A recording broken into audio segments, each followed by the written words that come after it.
Saya dari Bank Indonesia, kemudian ke sini, saya kira koordinasi sinergi antara fiskal dan moneter insya Allah akan semakin baik, semakin erat, gitu ya.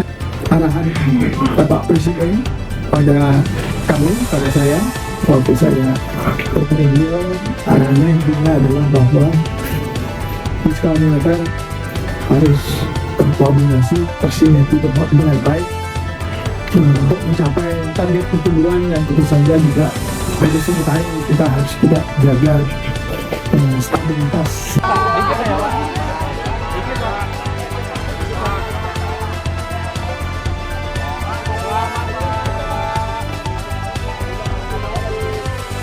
Rohaniwan dimohon menuju tempat yang telah ditentukan.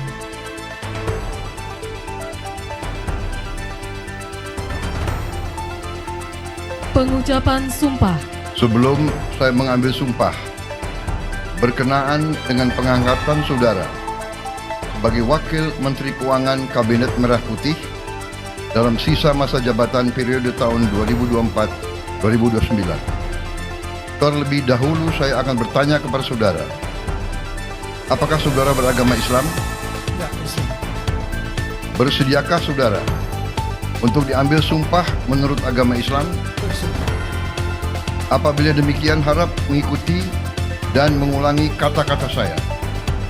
Demi Allah, saya bersumpah Demi Allah, saya bersumpah bahwa saya bahwa saya akan setia kepada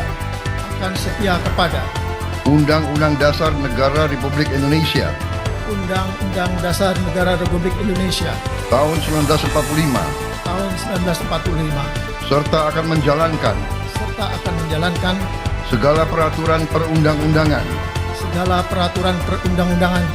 dengan seluruh-seluruhnya demi dharma bakti saya kepada bangsa dan negara, bahwa saya dalam menjalankan tugas jabatan akan menjunjung tinggi etika jabatan, bekerja dengan sebaik-baiknya dengan penuh rasa tanggung jawab. Target pertumbuhan ekonomi Indonesia 8% bukan sekadar wacana.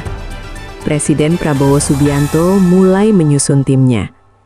Salah satu langkah pentingnya, melantik Juda Agung sebagai Wakil Menteri Keuangan.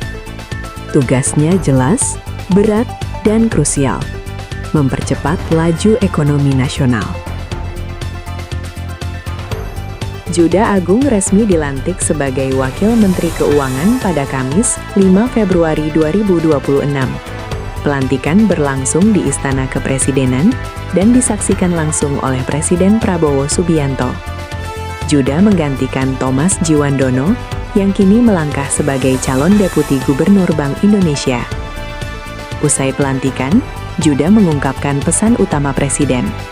Tidak ada instruksi teknis yang rinci, namun arah kebijakannya tegas, mendorong pertumbuhan ekonomi nasional hingga mencapai target ambisius 8%. Juda menegaskan bahwa kunci untuk mencapai target tersebut ada pada efektivitas kebijakan. Salah satunya melalui penguatan koordinasi antara kebijakan fiskal, kebijakan moneter, dan kebijakan real. Menurutnya, tanpa sinergi yang solid, program pemerintah berisiko tidak berjalan optimal. Menariknya, Juda juga menyinggung peran pendahulunya, Thomas Djiwandono, yang memiliki pengalaman di otoritas fiskal dan moneter. Pola ini dinilai memperkuat jembatan koordinasi kebijakan, sehingga fiskal dan moneter tidak berjalan sendiri-sendiri. Penunjukan Juda Agung bukan sekedar rotasi jabatan. Ini sinyal bahwa pemerintah serius mengintegrasikan kebijakan ekonomi. Target 8% berarti ekspansi besar-besaran, mulai dari belanja negara, stabilitas moneter, hingga efektivitas program real di lapangan. Dampaknya langsung ke dunia usaha, tenaga kerja, dan daya beli masyarakat. Dengan arah kebijakan yang lebih terkoordinasi, publik perlu memahami bahwa pertumbuhan ekonomi tinggi hanya bisa tercapai jika kebijakan dijalankan konsisten dan terukur.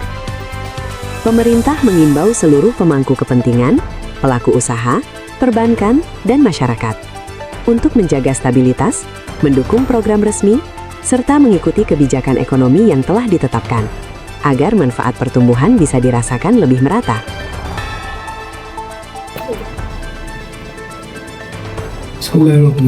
Assalamualaikum warahmatullahi wabarakatuh. Waalaikumsalam. Rekan-rekan media, seperti sudah diketahui ya, tadi saya saja dilantik oleh Bapak Presiden untuk menjadi Wakil Menteri Keuangan. Tentu saja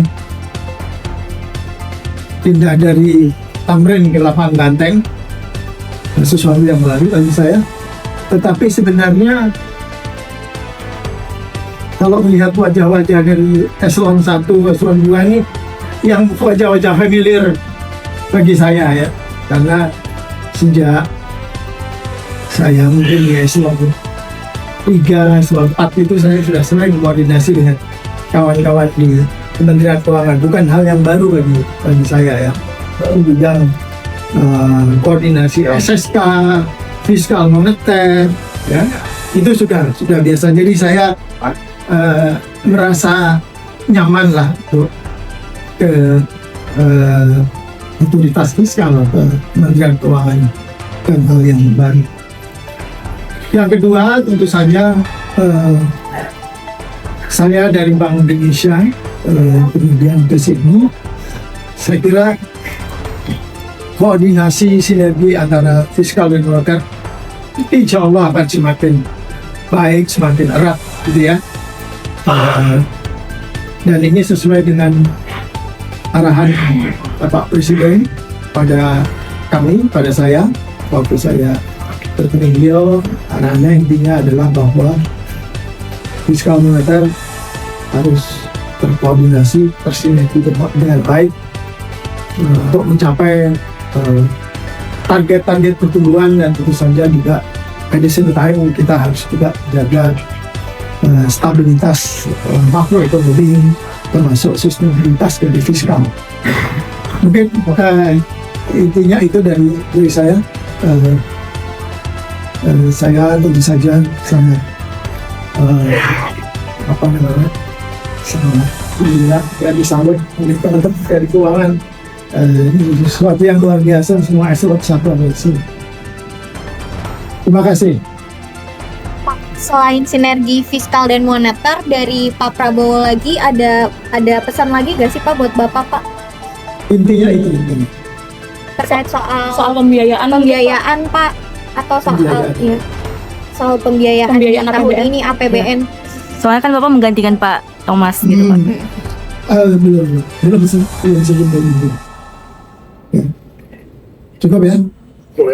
Cukup. Terima kasih. Terima kasih. Terima kasih. Terima kasih.